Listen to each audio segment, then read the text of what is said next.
कल रात मां राकेश्वरी मंदिर में एक पुजारी जी से हमारी भेंट हुई, जिन्होंने नंगे पैर पैदल ट्रैक रांची से केदारनाथ का किया था और फ्रॉस्ट बाइट की वजह से उनके पैर की उंगलियां आगे की सारी गल चुकी थी।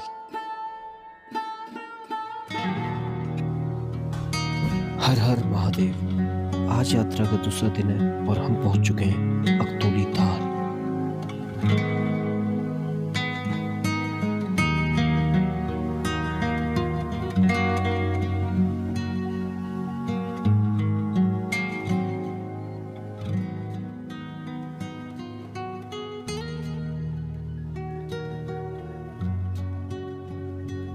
अकतौली धार से चौखंबा और मदमहेश्वर घाटी का व्यू देखकर मन का उत्साह और दुगुना हो गया।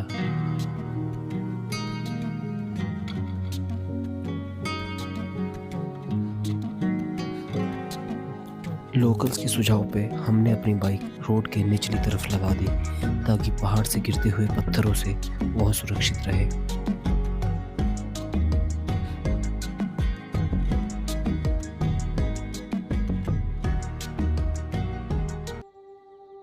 हर हर महादेव।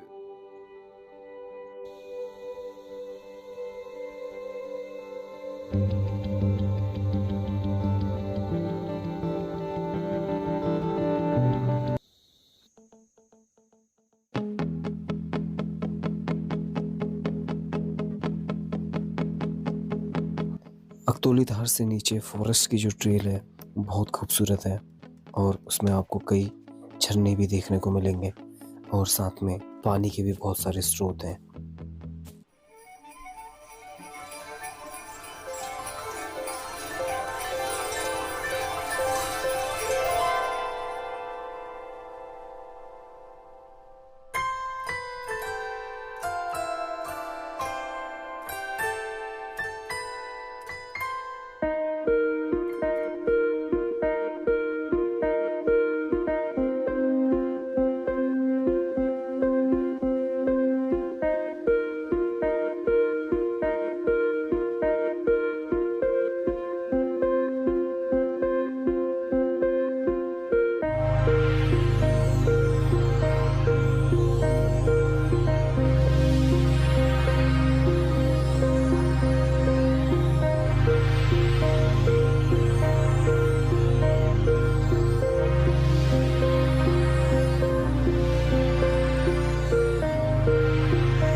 मधुगंगा नदी के तट पर स्थित केले और माल्टा के पेड़ों से सुसज्जित ये गांव गोंडार मुझे मेरे गांव की याद दिलाता है।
अकतौली धार से वंतोली तक का सफ़र बेहद आरामदायक और आनंददायक है, लेकिन वंतोली से जो चढ़ाई शुरू होती है वो आगे जाकर मद्महेश्वर धाम पर ही ख़त्म होती है।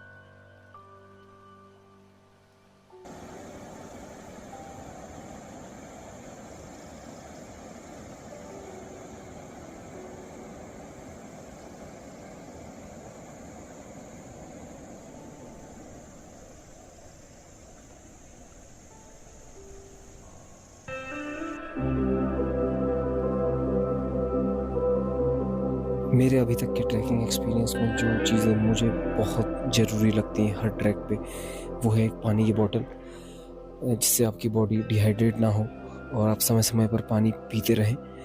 और इसके साथ बरसाती छाता या पोंचो, जिससे आप बारिश पड़ने पे अपने शरीर को ढक सकें और आपको ठंड ना लगे, हाइपोथर्मिया जैसी कोई सिचुएशन ना आपके साथ हो।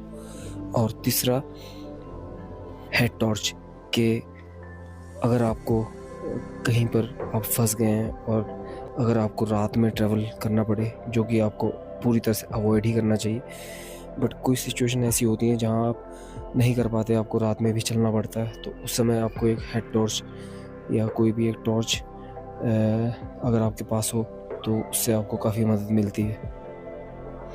इन 3 चीज़ों को अपने ट्रैकिंग एसेंशियल के टॉप लिस्ट में मैंने इसलिए रखा है क्योंकि एक बार पानी की कमी की वजह से क्योंकि मेरी बोतल पहाड़ से नीचे गिर गई थी, जिसकी एक बहुत इंटरेस्टिंग स्टोरी है। कभी मौका मिलेगा तो आगे किसी वीडियो पे आपको बताऊंगा।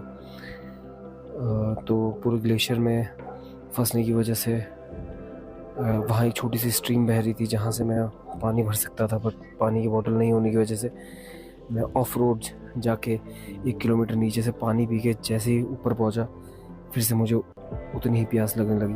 वो तो पीछे से कुछ लोग आ रहे थे जिनके पास पानी की बोतल थी, उन्होंने वहाँ से पानी भरा, फिर सिप सिप करके पानी पी के मैंने कैसे अपनी वहाँ जान बचाई। और एक दूसरे ट्रैक पे पोंचो एक्चुअल में हम लेके चले थे, बट वो किसी ने मिसगाइड कर दिया था, तो उसने 1 दिन का ट्रैक बता दिया था हमें, पर वो एक्चुअल में 3-4 दिन का ट्रैक निकला, तो हमारे लिए वो सोलो ट्रैक हो गया था। और वहाँ बारिश में हम पूरी तरह से भीग गए थे और ग्लेशियर के बीच में हमें बहुत ठंड लगी थी। वो ईश्वर की कृपा ही है कि जैसे ही हम हाइपोथर्मिया की कंडीशन टच ही करने वाले थे कि अचानक से सूर्यदेव निकल आए। तीसरा, एक अपने ही जंगलों में, फॉरेस्ट में मैं रात के समय फंस गया था, तो कुछ भी समझ नहीं आता रात में फॉग के टाइम पे। तो ऐसी सिचुएशन में लाइट ने मेरी बहुत हेल्प करी। तो ये 3 चीज़ें बहुत ज़रूरी हैं।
मैं जब पहली बार श्रीखंड की यात्रा में गया था तो जाँव से थाचड़ू के बीच में ही हमने अपनी पूरी मोबाइल की बैटरी ख़त्म कर दी थी। और जब दूसरी बार वहाँ गया तो जाँव से थाचड़ू के बीच में मैंने एक भी फ़ोटो नहीं ली, क्योंकि व्यू सारे उसके बाद थे। और दूसरी ट्रिप में मैं बस फ़ोटो वीडियोज़ ही बनाता रह गया। तो तीसरी बार मैंने डिसाइड किया कि मैं इस बार अपना DSLR कैमरा घर पे छोड़ के चले जाऊँगा, और मैंने बहुत ही कम फ़ोटोज़ वहाँ ली। और इस ट्रैक में ये कोशिश करी है कि इन दोनों चीज़ों का सामंजस्य बीच में बैठाया जाए, ताकि मोमेंट्स भी मिस ना हो और वीडियोस भी बन जाए। पर मेरी हमेशा यही कोशिश रही है कि मैं मोमेंट्स को ज़्यादा वैल्यू देता हूँ। और क्योंकि वीडियो में तो मैं आपको वॉइस ओवर के माध्यम से मैं कुछ बता सकता हूँ, पर वहाँ मोमेंट्स जो हैं वो आपके लाइफ टाइम मेमोरीज रहती हैं, तो वो मेरा फोकस रहता है हमेशा।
गिर गए थे। हाँ, गद्दे गद्दे पलट गए।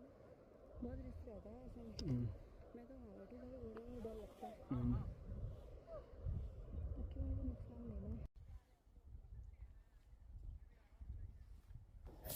मधमहेश्वर का ट्रैक यात्रियों के साथ कुछ लोग अपने ट्रैकिंग पैशन की वजह से करते हैं और कुछ लोग नज़ारे देखने के लिए और टिकटॉक वीडियोस बनाने के लिए भी इसे करते हैं।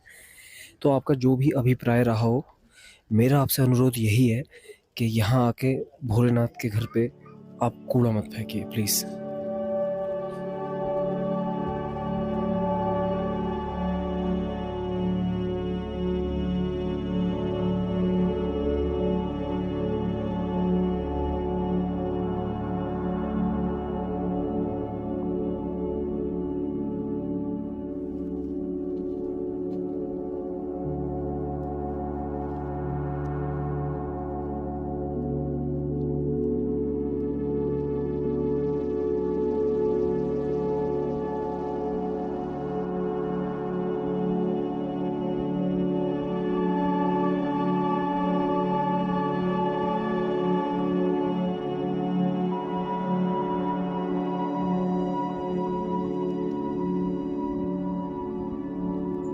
इस पूरे ट्रैक पे हम अधिकतर भजन ही सुनते जा रहे थे, जिस वजह से ऑडियो में पोस्ट एडिटिंग का काम मेरा बहुत बढ़ गया था, क्योंकि हम सॉन्ग्स यूज़ नहीं कर सकते कॉपीराइट की वजह से। पर जब भी मैंने भजन चलाए और हमारे आगे जो लोग थक रहे थे, उनका काफ़ी उत्साह इससे बढ़ा। और मैंने तो ये पर्सनली अनुभव भी किया है कि कठिन से कठिन ट्रैक पे जहाँ आपकी हिम्मत जवाब देती है, वहाँ बस ईश्वर का नाम ही काम आता है। और ईश्वर की कृपा की वजह से इस ट्रैक पे तो मुझे थकान नहीं महसूस हुई, पर जितने भी लोग हमारे साथ चल रहे थे, मैंने ये बिल्कुल कोशिश करी कि मैं ईश्वर का नाम लूँ और उनसे भी नाम बुलवाऊँ, ताकि उनकी जर्नी आगे की थोड़ी ईजी हो जाए।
आगे चलकर हमें एक सन्यासियों का ग्रुप मिला, जिसमें कुछ महिलाओं ने संन्यास धारण कर रखा था।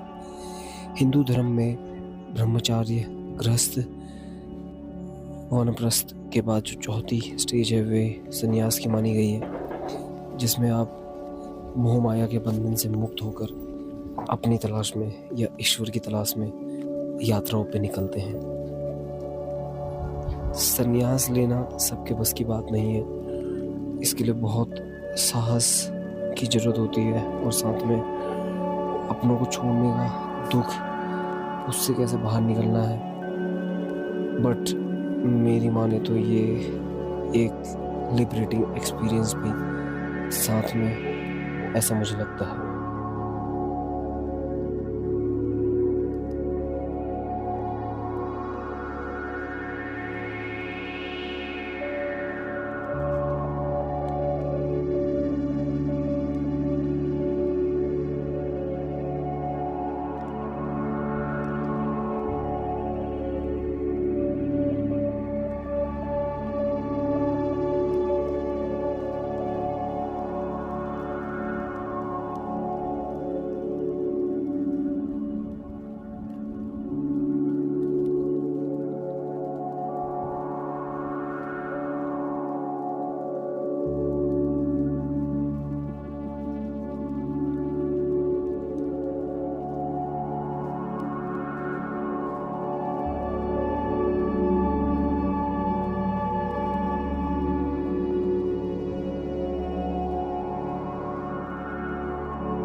कानू चट्टी के ऊपर से जो मद्महेश्वर वैली का व्यू है वो देखने लायक है।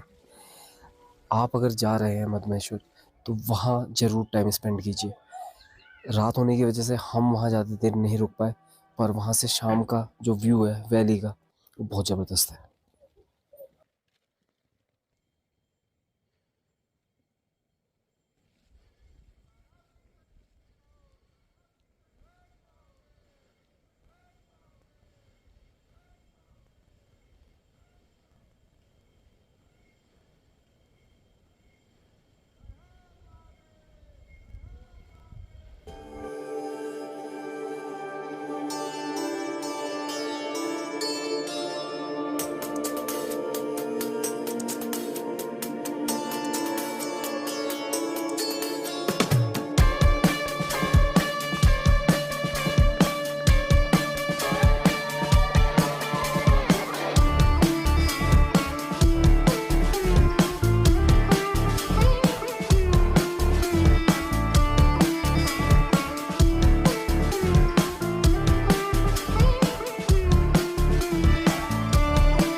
मुझे हमेशा से लगता है कि भोलेनाथ जी की विशेष कृपा है मुझ पे, क्योंकि मैं कितना भी भटकूं वो हमेशा मुझे भक्ति के मार्ग पे लगा देते हैं।